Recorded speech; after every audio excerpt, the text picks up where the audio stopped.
সুনীল দোয়া আমাৰ মুসলমান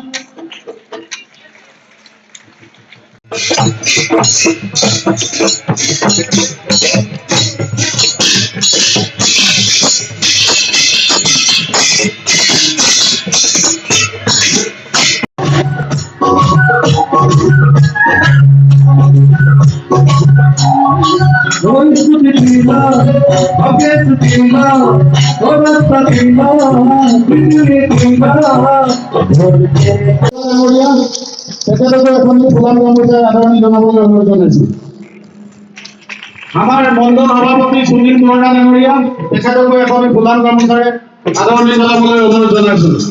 আমাৰ মাজত হৰেণ দেউৰী ডাঙৰীয়া আছে। হৰেণ দেউৰী ডাঙৰীয়া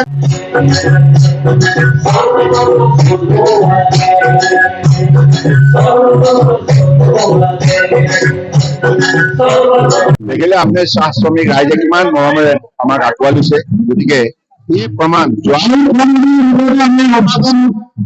চাহ শ্ৰমিক ৰাইজৰ বাবে যিখিনি কাম কৰা হ'ল যোৱা দিনবিলাকত, সেইবাবে তেখেতসকলে আজি কৃতজ্ঞতা চিনস্বৰূপে মোদী ডাঙৰীয়াক তেখেতসকলে যিখিনি আদৰণি জনাইছে, শলাগ লৈছে তেখেতৰ কামক, আৰু আগন্তুক দিনত তেখেতৰ নেতৃত্বতেই এইখন অসম, এইখন গিৰিনুত, এই ডিব্ৰুগড় সমষ্টি লোকসভা সমষ্টি অসম ভাৰতবৰ্ষক শক্তিশালী কৰাৰ সংকল্প লৈছে।